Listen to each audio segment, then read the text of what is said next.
दोस्तों, मैं विकास स्वागत करता हूँ आप सभी का आपके अपने YouTube चैनल मैथ हाईवे पर। दोस्तों, जैसा कि हमने डिसाइड किया था कि आज की क्लास में हम HCF और LCM का चैप्टर पढ़ेंगे। दोस्तों, इस HCF और LCM के चैप्टर को मैं दो पार्ट में डिवाइड करूंगा। पहले पार्ट मतलब पहले वीडियो में हम हाईएस्ट कॉमन फैक्टर HCF के बारे में पढ़ेंगे। HCF कैसे निकालते हैं, इसके एग्जाम पॉइंट ऑफ व्यू से कौन से प्रश्न इंपॉर्टेंट है, उन सभी के बारे में जानेंगे। साथ ही जो दूसरा पार्ट रहेगा उसमें हम पढ़ेंगे LCM के बारे में, लोएस्ट कॉमन मल्टीपल के बारे में, और इन दोनों के कंबाइंड प्रश्न कैसे पूछे जाएंगे उनके ऊपर भी विचार करेंगे। तो आज का जो हमारा पहला वीडियो रहने वाला है वो किसका रहेगा, वो HCF हाईएस्ट कॉमन फैक्टर का रहेगा। इसमें मैं सबसे पहले आपको बताऊंगा कि फैक्टर किसको बोलते हैं, बाद में मैं बताऊंगा कि कॉमन फैक्टर किसको बोला जाता है, और फिर अंत में हम सीखेंगे कि हाईएस्ट कॉमन किसको कहते हैं, साथ के साथ हाईएस्ट कॉमन कैसे निकालते हैं। आसान संख्याओं का हाईएस्ट कॉमन कैसे निकाला जाएगा, अगर संख्याएं कॉम्प्लिकेटेड या बड़ी संख्याएं दे दी जाए तो वहां पर कोई दिक्कत नहीं आएगी, उनका भी हम एक अलग से तरीके सीखेंगे। तो चलते हैं सबसे पहले हाईएस्ट कॉमन फैक्टर HCF की बात करते हैं। HCF इसकी full form highest common factor है।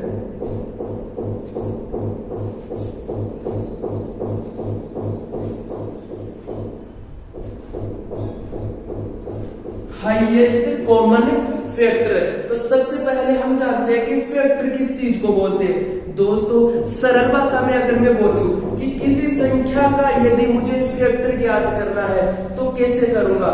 मान लीजिए मैंने यहाँ पर एग्जाम्पल के लिए एक संख्या ली, एग्जाम्पल के लिए मैंने यहाँ पर कौन सी संख्या ली, 10, और मैं बोलता हूं कि इस 10 के फैक्टर ज्ञात कीजिए। तो वो संख्याएं आप ढूंढिए जो संख्याएं इस 10 की संख्या को डिवाइड कर सके। कौन कौन सी ऐसी संख्याएं हैं जिनका भाग पूरा 10 में चला जाएगा, वो सारी संख्याएं इस 10 का क्या कहलाएंगी, फैक्टर कहलाएंगी।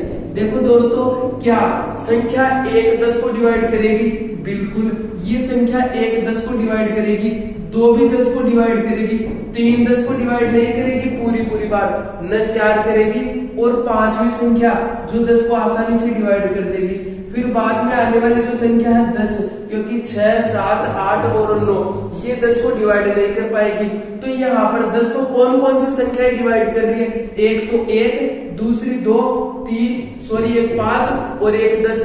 ये जो 4 संख्याएं मैंने निकाली है, ये चारों संख्याएं 10 को पूरी बार डिवाइड कर देगी क्या, हाँ बिल्कुल। तो जो संख्याएं इस संख्या को डिवाइड कर पाएगी, ये सारी संख्याएं इस 10 का क्या कहलाएगी, फैक्टर कहलाएगी। एक संख्या और लेता हूं क्योंकि मुझे बाद में कॉमन फैक्टर की बात करनी है, और कॉमन लेने के लिए कितनी संख्या होनी चाहिए, 2। तो एक संख्या और मैं यहाँ पर लेता हूँ 20, यहाँ पर 20 ले लिया। अब 20 के फैक्टर ज्ञात करके देखो कैसे आएंगे। 20 में 1 का भाग चला जाएगा, 2 का चला जाएगा, 3 का नहीं जाएगा, 4 का चला जाएगा, 5 का चला जाएगा, 6 का नहीं जाएगा, 7 का नहीं जाएगा, 8 का नहीं जाएगा, 9 का नहीं जाएगा, बाद में 10 का, और सीधे 20 का भाग जाएगा। तो यहाँ पर जो संख्या मैंने निकाली है, इन सारी संख्याओं का भाग इस 20 में पूरी बार चला जाएगा। तो इन संख्याओं को मैं क्या बोलूंगा, इन संख्याओं को इस 20 का फैक्टर बोलूंगा। तो यहाँ पर मुझे पता चल गया कि किसी संख्या के फैक्टर किस प्रकार से निकाले जाते हैं और फैक्टर किसको बोलते हैं, ये चीज तो आपको पता चल गई। अब बात करते हैं कॉमन फैक्टर की। तो कॉमन फैक्टर की बात करता हूं मैं यहाँ पर। कॉमन फैक्टर किसको बोलते हैं, वे फैक्टर यहाँ पर यदि मुझे इन दोनों का कॉमन फैक्टर निकालना है, तो ये तो है इस 10 के फैक्टर, ये है इस 20 के फैक्टर। तो कॉमन फैक्टर का मतलब क्या है, जो फैक्टर 10 वाले में भी हो और 20 वाले में भी हो। तो यहाँ पर देखो, एक 10 वाले में भी है और 20 में भी, ये 2 भी दोनों में है, और ये 5 भी दोनों में है, और ये 10 भी दोनों में है। तो यहाँ पर जो कॉमन फैक्टर कौन कौन से आए हैं, 1 2 5 और 10। सीधा आपको देखना है कि जो फैक्टर दोनों में आ रहा है, दोनों में कॉमन है, हिंदी में बोला जाए तो उभयनिष्ठ है, वो क्या कहलाएगा, वो कॉमन फैक्टर कहलाएगा। अब लास्ट में बात आती है हाईएस्ट कॉमन फैक्टर की, जिसको हम क्या बोलते हैं, जिसको हम HCF के नाम से जानते हैं। तो इनमें ये देखो कॉमन फैक्टर तो निकाल लिया 1 2 5 और 10। तो अब हाईएस्ट कॉमन फैक्टर कौन सा होगा? हाईएस्ट मतलब सबसे बड़ा कॉमन, ये तो कॉमन फैक्टर है। इस कॉमन फैक्टर में सबसे बड़ा फैक्टर देखो कौन सा है, ये क्या है? 10 है। सबसे बड़ा फैक्टर 10 है, तो यहाँ पर हाईएस्ट कॉमन फैक्टर क्या होगा?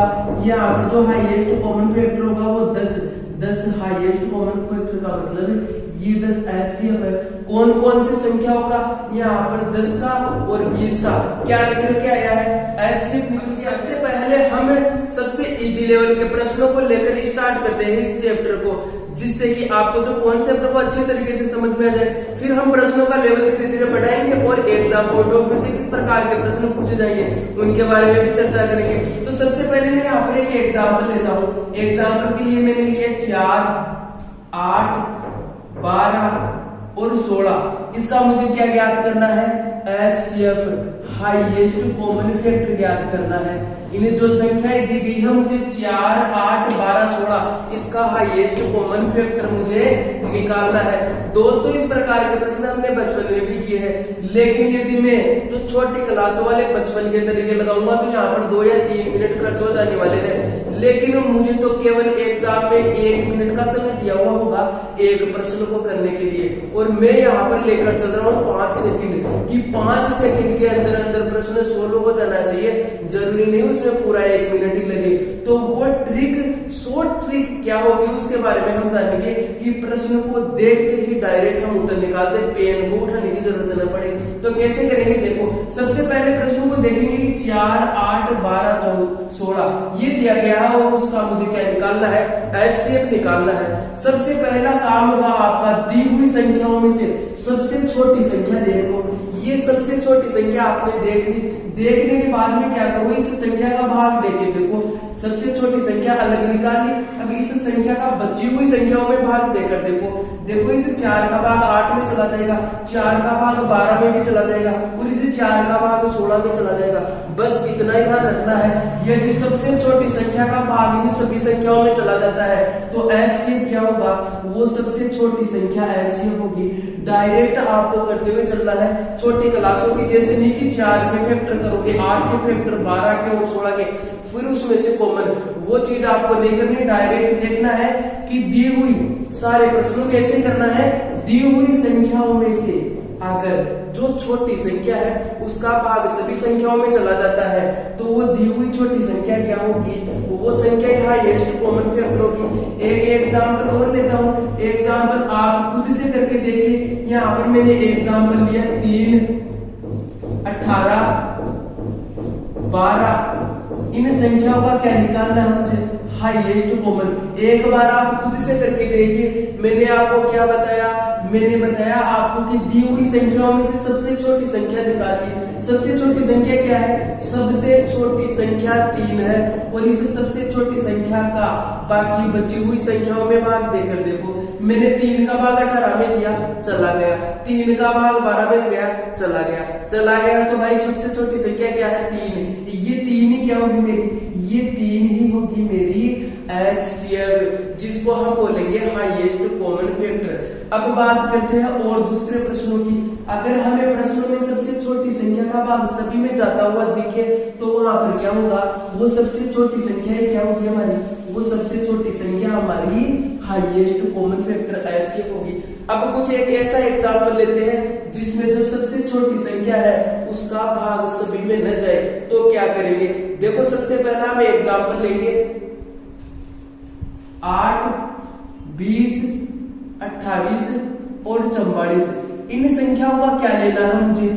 एचसीएफ हाईएस्ट कॉमन फैक्टर निकालना है दी हुई संख्याओं का।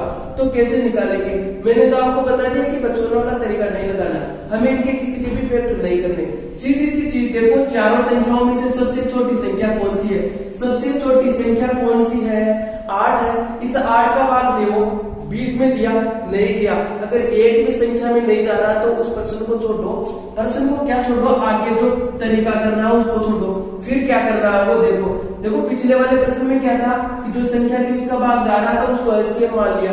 अब नहीं जा रहा तो क्या करना? तो करना क्या है? जो सबसे छोटी संख्या हमने चूज की है उसके फैक्टर कर लो, सिर्फ उसी के फैक्टर करना आपको। देखो क्या क्या फैक्टर होंगे? 8 के फैक्टर क्या होंगे? एक तो 4 होगा, एक 2 होगा और एक क्या होगा? 1।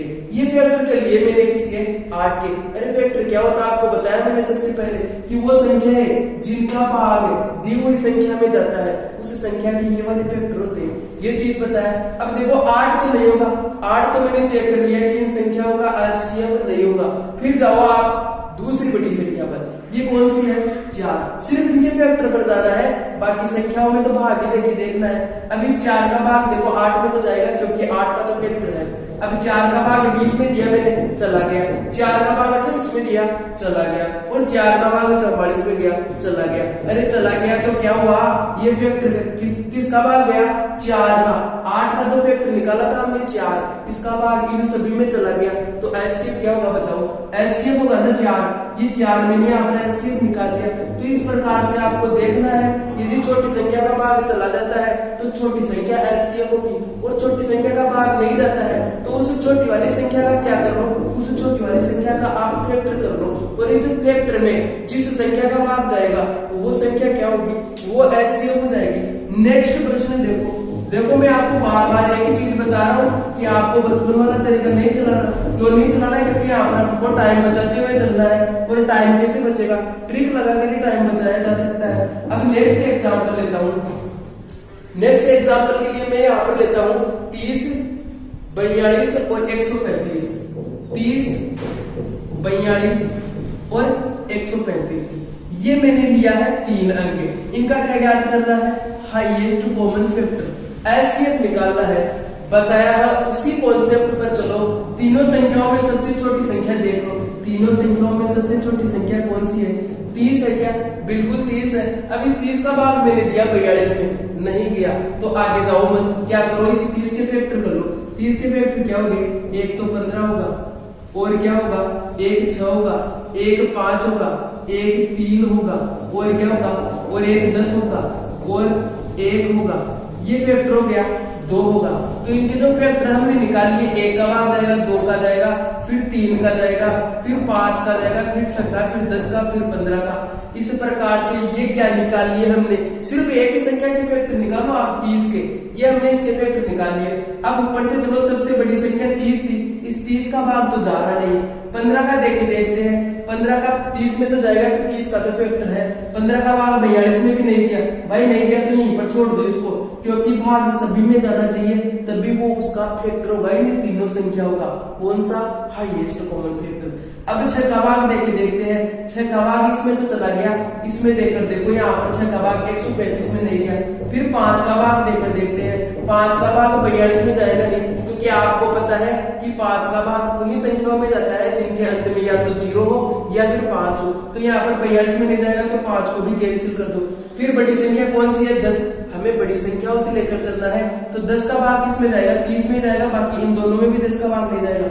फिर बड़ी संख्या कौन सी है, 3। अब इसे 3 का भाग 30 में तो जाएगा क्योंकि ये तो इसका फैक्टर है। 3 का भाग 42 में भी जा रहा है, और 3 का भाग 135 में भी जा रहा है। तो यहाँ पर जो 3 मुझे मिला है, ये 3 क्या कर रहा है, इन सभी को डिवाइड कर रहा है। तो यहाँ पर ये 3 क्या हो जाएगा, ये इसका हाईएस्ट कॉमन फैक्टर HCF हो जाएगा।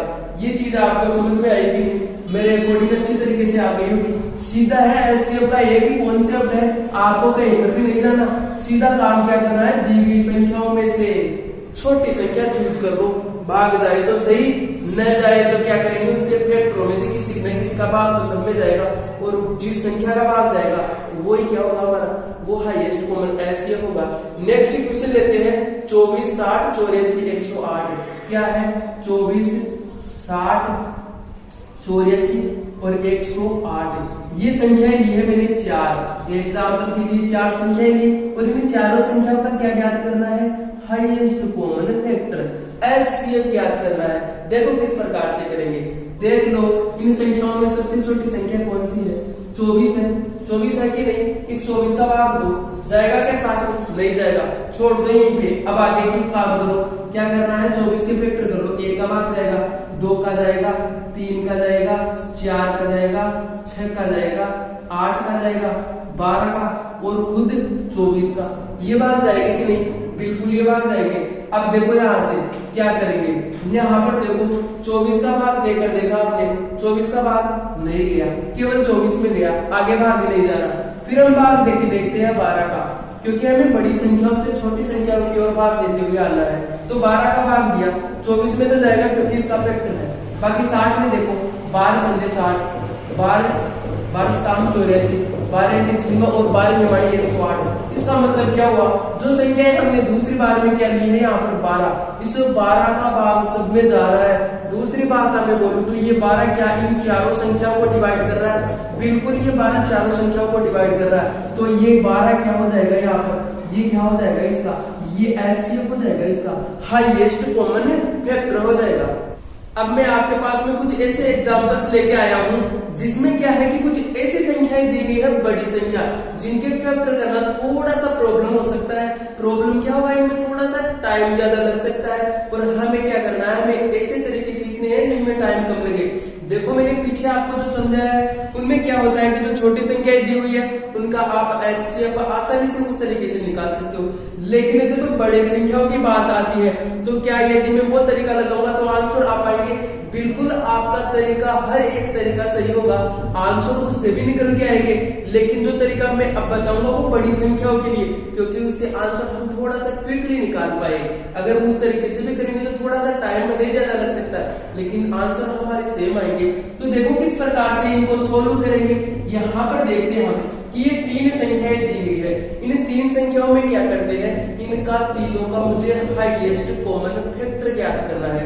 तो क्या करेंगे, सबसे पहला काम होगा इन 2 संख्याओं का हम एचसीएफ ज्ञात करेंगे, और जो एचसीएफ आएगा उसके साथ में हम इससे तीसरी संख्या का एचसीएफ ज्ञात करेंगे।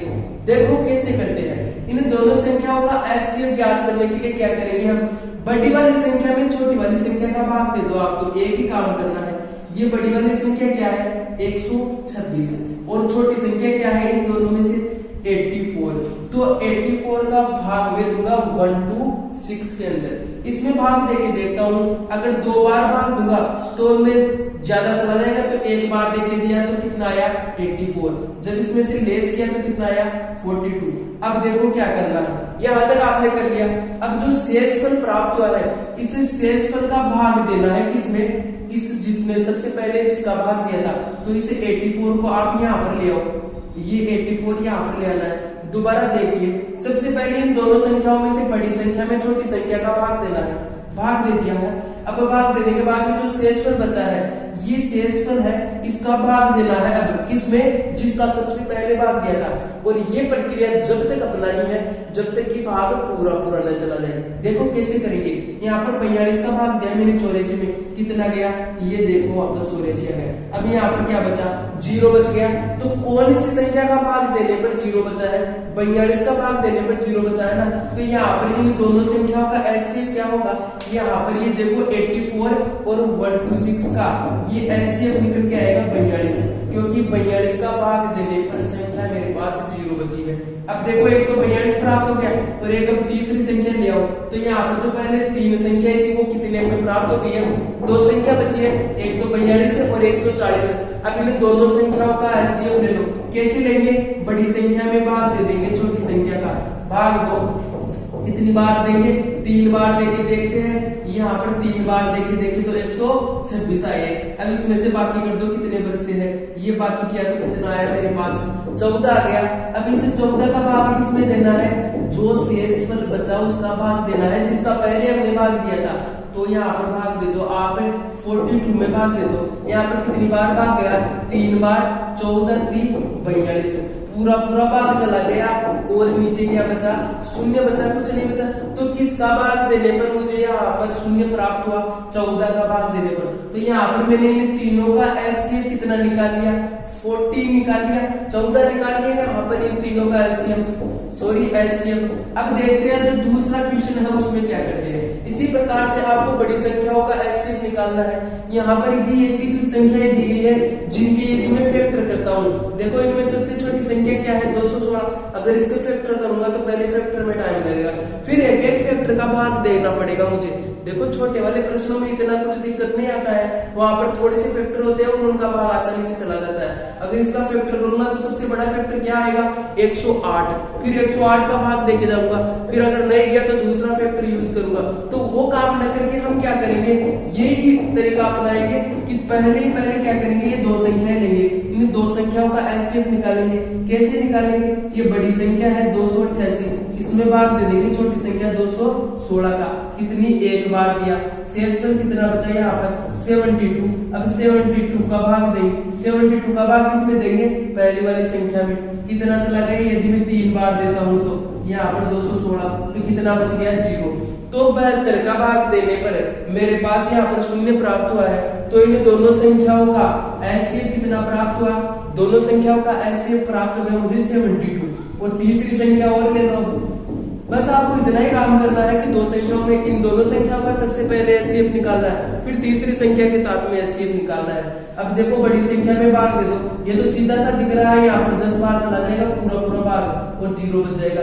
तो 72 का भाग देने पर 0 प्राप्त हुआ, तो यहाँ पर इन तीनों संख्याओं का एचसीएफ क्या होगा 72 हो जाएगा। तो इस प्रकार से यदि कॉम्प्लिकेटेड नंबर आपको दिए हुए मिल जाए और वहां पर उनका एचसीएफ पूछ के जाए तो वो कैसे निकालेंगे, मैंने अच्छी तरीके से आपको यहाँ पर समझाया है। जैसे कि पहली जो संख्याएं दी गई है, 3 की जगह यहाँ पर 4 संख्याएं भी दी हुई आ सकती है। तो 4 संख्याओं में क्या करेंगे, सबसे पहले दो संख्याओं का निकालेंगे और जो एचसीएफ निकल के आएगा उसके साथ में तीसरी संख्या का निकालेंगे, फिर जो तीसरी संख्या के साथ में जो एचसीएफ निकल के आएगा उसका चौथी संख्या के साथ में एचसीएफ निकालेंगे। तो इस प्रकार से एचसीएफ में मेरे अकॉर्डिंग आपको कोई भी प्रॉब्लम नहीं है। अब देखो एचसीएफ में प्रश्न किस प्रकार से पूछे जा सकते हैं उनके बारे में बात करते हैं। सबसे पहला प्रश्न मैंने यहाँ पर लिया है कि किसी दूध वाले की एक टंकी में 75 लीटर दूध है तथा दूसरी टंकी में 45 लीटर दूध है, वह बड़े से बड़ा पात्र ज्ञात करो। बड़े से बड़ा, सिर्फ इसी शब्द में आपको समझ में आना चाहिए कि क्या है बड़े से बड़ा, मतलब हाईएस्ट, और मुझे यहाँ पर हाईएस्ट कॉमन फैक्टर ज्ञात करना है जिससे वह पूरा दूध तोल सके। देखो यहाँ पर ये मैंने माना पहला पात्र है, ये एक पहला पात्र है। इस पहले पात्र में क्या है, दूध भरा हुआ है, वो कितना है 75 लीटर, कितना है 75 लीटर। इस पहले पात्र में जो दूध है वो है 75 लीटर। अब एक छोटा दूसरा पात्र लेता हूं, ये दूसरा पात्र है मेरे पास। अब इसके बाद इसके अंदर जो दूध है वो कितना है, वो है मेरा यहाँ पर 45 लीटर। ये दो पात्र है, ये मेरा पहला पात्र है और ये है दूसरा। अब एक ऐसा कोई लीटर पैमाना लेना है, ऐसा 1 लीटर लेना है।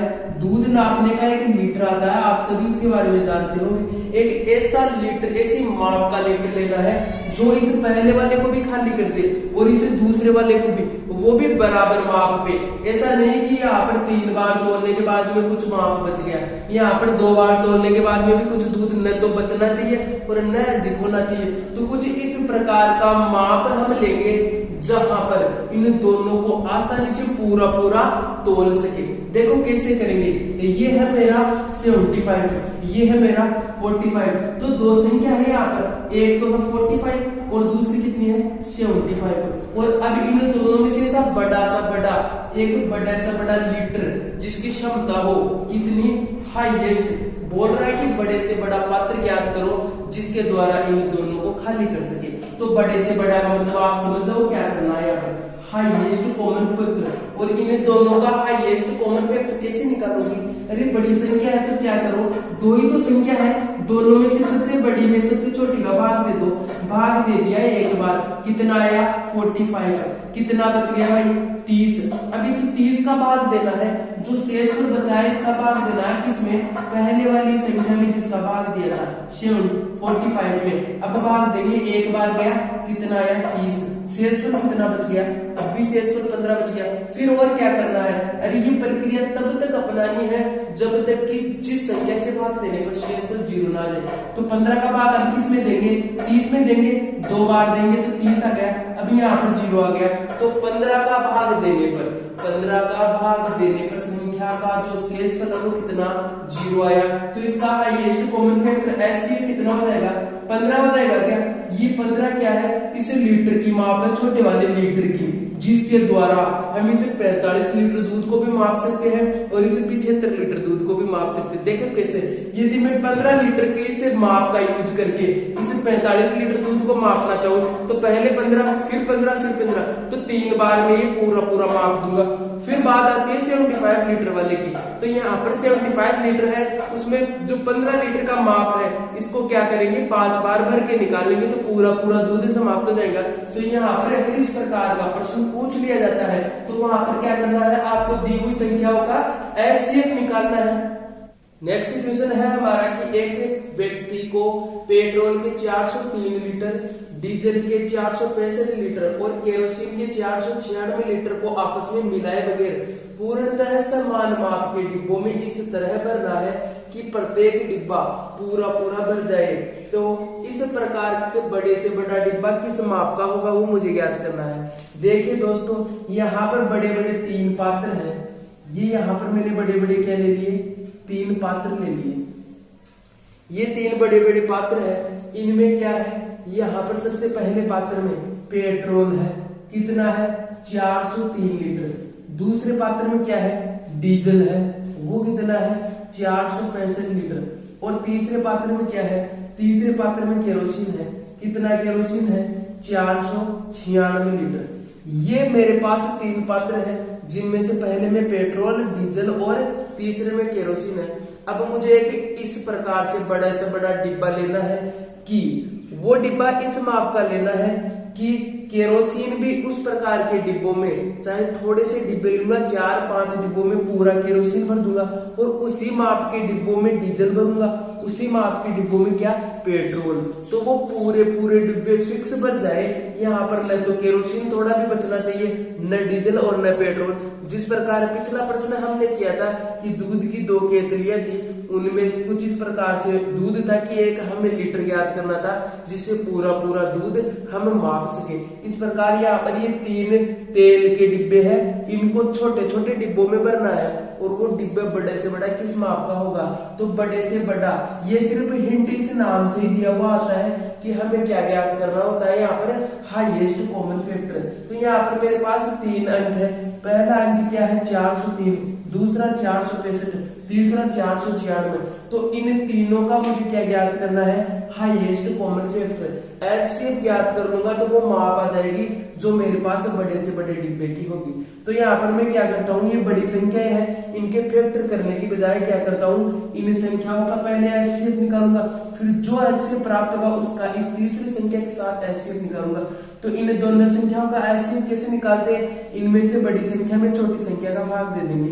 तो बड़ी संख्या कौन सी है 465, इसमें छोटी संख्या का भाग दूंगा 403 का, तो एक बार भाग चला जाएगा 403 और बच गया कितना 62। अब जो बच गया इसका भाग किस में देंगे, पहले जिस संख्या का भाग दे रहे थे उसमें। तो यहाँ पर अब मैं 403 में 62 का भाग दूंगा, कितनी बार चला जाएगा भाई, यहाँ पर देखो अंदाज अगर मैं लगाता हूँ तो 6 बार जाएगा, 6 दूनी 12 और 6 36 और 1 37। तो यहाँ पर देखते हैं 1 और ये कितना बच गया 3, 31 बच गया। अब जो 31 मेरे पास बचा है इसका भाग किस में दूंगा 62 में। तो 62 में जब 31 का भाग देंगे तो 2 बार में पूरा भाग चला जाएगा और कुछ भी नहीं बचेगा। तो यहाँ पर यदि मैं 403 और 465 का एचसीएफ देखूं तो कितना आएगा, ये 31, क्योंकि 31 ही वही संख्या प्राप्त हुई है जिसका भाग देने पर मेरे पास जो शेषफल है वो 0 बच के आया है। तो यहाँ पर इन दोनों संख्याओं का एचसीएफ तो मैंने निकाल लिया, कितना आया है 31। इन दोनों का एचसीएफ कितना आया 31। अब इस 31 का इस 496 के साथ में एचसीएफ निकालना चाहूँ तो कैसे निकालूंगा, बड़ी संख्या कितनी है 496, 496 में अब छोटी संख्या 31 का भाग देकर देखते हैं। यहाँ पर देखो यदि मैं इसमें भाग देना चाहूँ एक बार तो 31 आ जाएगा, फिर देखो कितना शेषफल बचा 18, ये 6 ऊपर से मैंने उतार दिया। अब 31 का भाग देंगे 186 में, 6 बार पूरा भाग चला जाएगा, कितना आएगा 186, बच गया कितना 0। किसका भाग देने पर ये 0 प्राप्त हो रहा है, ये 31 का भाग देने पर 0 प्राप्त हो रहा है। तो बिल्कुल ये जब मैंने 31 का भाग दिया इसमें तो मेरे को 0 प्राप्त हो गया। तो इन तीनों संख्याओं का मैं हाईएस्ट कॉमन फैक्टर ऐसे बड़ा अंक प्राप्त किया है मैंने, जो क्या करेगा इस माप का 31 लीटर का अगर मैं एक डब्बा दे दूं, देखो छोटे से छोटा नहीं बल्कि एक बड़े से बड़ा डिब्बा मैंने कितनी माप का लिया है, ये डब्बा मेरे पास प्राप्त हो गया है 31 लीटर का। अब यदि 31 लीटर के डब्बे में केरोसिन भरता हूं तो मेरे पास कुछ न कुछ इतने डब्बे आ जाएंगे। अभी हम वो डब्बे भी निकाल कर देखेंगे। हालांकि प्रश्न में सिर्फ इतना सा पूछा गया है कि वो बड़े से बड़े माप क्या होगा, तो बड़ा सा बड़ा माप तो मैंने निकाल लिया कि 31 लीटर का ऐसा बड़ा सा बड़ा डिब्बा होगा जो क्या करेगा, केरोसिन को भी पूरा भर लेगा, डीजल को भी पूरे भर लेंगे और पेट्रोल को भी। तो शेष कुछ नहीं भरेगा, पूरे डिब्बे भर जाएंगे। और वो कितने डिब्बे भरेंगे वो भी हम एक बार देख लेते हैं। सबसे पहले यदि मैं भरना चाहूं किसको, पेट्रोल को, तो पेट्रोल को देखो यहाँ पर एक डब्बा कितने लीटर का है, 31 लीटर का है। तो कुल मिलाकर मेरे पास पेट्रोल कितना है, 403 लीटर। और एक डब्बा कितने लीटर का है, 31 लीटर का। तो कुल मिलाकर कितने डब्बे बन जाएंगे, यहाँ पर यदि इसमें भाग देकर देखूं मैं तो भाग जाएगा 13 बार। तो यहाँ पर यदि 13 डब्बे 31 लीटर के 13 डब्बों में मैं 403 लीटर पेट्रोल डाल देता हूँ तो ये पेट्रोल पूरा इन डिब्बों में समाहित हो जाएगा। तो कितने डिब्बे भरे, पेट्रोल के भर गए 13 डिब्बे। फिर डीजल को भर के देखता हूँ, डीजल कितना है, 465 लीटर। और एक डिब्बा कितने लीटर का है, एक डिब्बा मेरे पास है 31 लीटर का। तो 31 लीटर का जब एक डिब्बा है तो 465 लीटर कितने डिब्बों में भर सकता है, ये भर जाएगा। जब मैंने इसमें भाग दिया तो कितना आया, 15 डिब्बों में भर गया। और फिर बात आती है केरोसिन की, और केरोसिन कितना है, 496 लीटर। 496 लीटर केरोसिन है और एक डब्बा कितने लीटर का है, एक डब्बा 31 लीटर का। तो भाग दिया तो कितना आया, 16। तो देखो आप एक चीज कि 31 लीटर का एक छोटा डब्बा लिया मैंने, उसमें पेट्रोल भर दिया कितना, 403 लीटर। एक डिब्बे में नहीं, अलग अलग डिब्बे लिए उनमें। तो कुल मिलाकर 13 डिब्बे भरे। और डीजल में कितने डिब्बे भरे, 15 डिब्बे। और केरोसिन में कितने, 16 डिब्बे। इस प्रकार यदि आपको कुल मिलाकर ऐसा भी पूछ लिया जाए कि इनमें कुल कितने डब्बे भरेंगे, तो 13 प्लस 15 प्लस 16, तो यहाँ पर कुल मिलाकर कितने आए, ये 44 डब्बे। 44 छोटे 31 लीटर के डब्बों में केरोसिन, डीजल और पेट्रोल आसानी से भर दिया गया। अब देखो इस प्रकार का एक प्रश्न यही है। अब इसको हम एक दूसरे तरीके से किस प्रकार से कर सकते हैं, डायरेक्ट उसको भी देख लो। देखो केरोसिन कितना है, 496 लीटर, डीजल कितना है, 465 लीटर, और पेट्रोल कितना है, 403 लीटर। ये इतना तो आपको पता ही होता है कि ये और ये कितना अमाउंट है। तो आगे देखो क्या करना है, इन दोनों का अंतर कितना है, इन दोनों का अंतर कितना है, सबसे पहले वो ज्ञात कर लो। इन दोनों का अंतर देख लो कितना है, ये 1, ये 31। बड़ी संख्या में से जब मैंने छोटी को घटाया तो अंतर कितना आया, 31। अब इनमें से अंतर देखो कितना आता है, ये इनका अंतर आ गया 62। ये दोनों का अंतर निकाल लिया। अब इन दोनों का अंतर निकाल लिया, इन दोनों का। अब इन दोनों का अंतर निकालो, कितना आएगा, निकाल कर देखा, ये आ गया 3, ये आ गया 9। अब मेरे पास नई 3 संख्याएं प्राप्त हुई है, 31, 62 और 93। अब इन तीनों का ये संख्या मेरे पास छोटी संख्या प्राप्त होती है, इनका मैं एलसीएम ज्ञात कर सकता हूँ क्या, बिल्कुल, क्योंकि इन तीनों में से मैंने छोटी संख्या देखी क्या है, 31। 31 का भाग 62 में भी जा रहा है और 31 का भाग 93 में भी जा रहा है। तो दोनों संख्याओं में इसका भाग जा रहा है। तो यहाँ पर एलसीएम क्या होगा, 31। और यहाँ पर मुझे इस प्रश्न में ज्ञात ही क्या करना था, एलसीएम। वो बड़े से बड़ा पात्र कितना हुआ, 31 लीटर का पात्र हुआ। फिर यदि यहाँ पर डब्बों की संख्या पूछ ली जाएगी कितने डब्बे बनेंगे, तो आप भाग दे देकर आसानी से निकाल लोगे। एक लास्ट टाइप का प्रश्न यहाँ पर हम और देखते हैं। देखिए प्रश्न में क्या है कि वह कौन सी सबसे बड़ी संख्या है जिसके द्वारा 3026 व 5053 को भाग देने पर क्रमशः 11 व 13 शेष बचे। देखो दोस्तों प्रश्न को पढ़ते हैं, प्रश्न में ये हिंट हमें जरूर मिल जाएगा कि यहाँ पर हमें ज्ञात क्या करना है। प्रश्न में स्टार्टिंग में सबसे पहले बोला गया था कि वह सबसे बड़ी से बड़ी संख्या ज्ञात करो। इसका मतलब बड़ी से बड़ी मतलब हाईएस्ट, और मुझे हाईएस्ट से एक ही चीज समझ में आती है कि मुझे यहाँ पर हाईएस्ट कॉमन फैक्टर यानी कि एचसीएफ ज्ञात करना होता है। देखिए इस प्रकार के प्रश्नों को करने से पहले एक छोटा अमाउंट, यहाँ पर मैं छोटी संख्या लेकर आपको बताना चाहूंगा कि मानिए कि ए से बड़ी संख्या ज्ञात कीजिए। छोटा क्वेश्चन में एक बार आपके पास में बोल रहा हूं कि एक ऐसी बड़ी से बड़ी संख्या ज्ञात कीजिए जिसके द्वारा 12 व 23 को भाग देने पर क्रमशः 2 व 3 शेषफल बचते हो। तो ऐसी बड़ी से बड़ी संख्या मुझे ज्ञात करनी है जिससे यदि 12 को भाग दिया जाए तो 2 शेषफल बचे और 23 को भाग दिया जाए तो कितना शेषफल बचे, 3 शेषफल बचे। तो यहाँ पर मैं सबसे पहले क्या करता हूँ, देखो 12 पर भाग देने पर 2 शेषफल बचना चाहिए, इसका मतलब ये 2 अतिरिक्त है, इस 2 को 12 में से माइनस कर दो और ये 3 यहाँ पर अतिरिक्त है तो 3 को इस पे माइनस कर दो।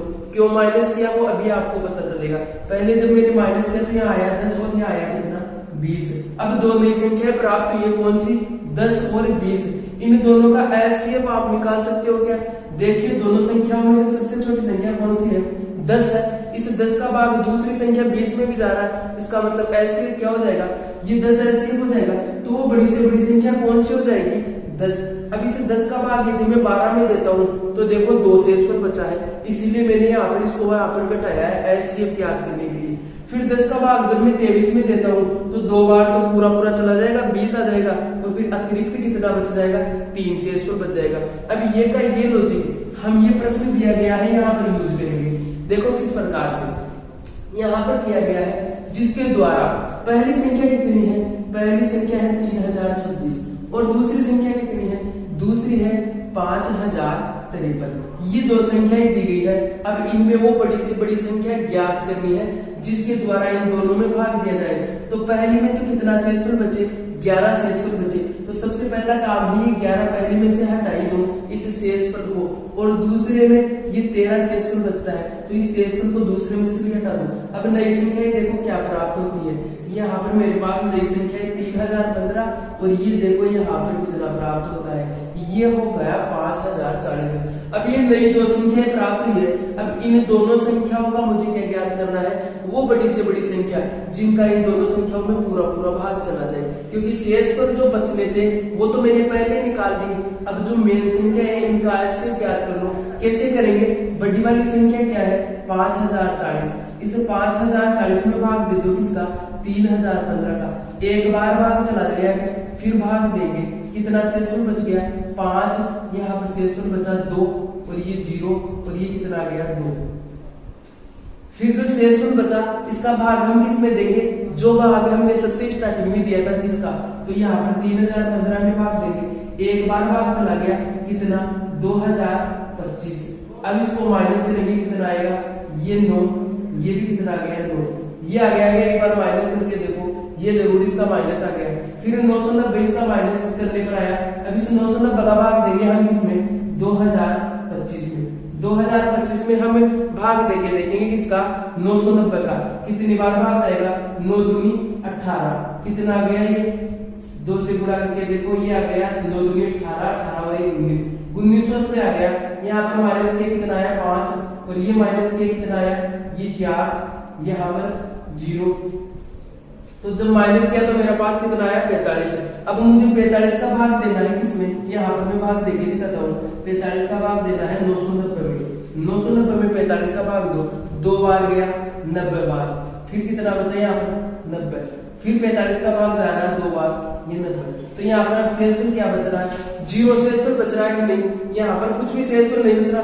और कौन सी संख्या का भाग देने पर कुछ भी शेषफल नहीं आया, 45 का भाग दिया तभी तो कुछ भी शेषफल नहीं आया। तो यहाँ पर अब मुझे वो हाईएस्ट कॉमन फैक्टर पता चल गया कितना है। ये हाईएस्ट कॉमन फैक्टर कितना आ गया यहाँ पर, ये एलसीएम निकल के आया है 45। ऐसे मैंने यहाँ पर कितना निकाल लिया 45। तो जितने भी प्रकार से प्रश्न हो सकते थे किसके, एलसीएम के, हाईएस्ट कॉमन फैक्टर के, वो मैंने आपको यहाँ पर बताने की कोशिश की है।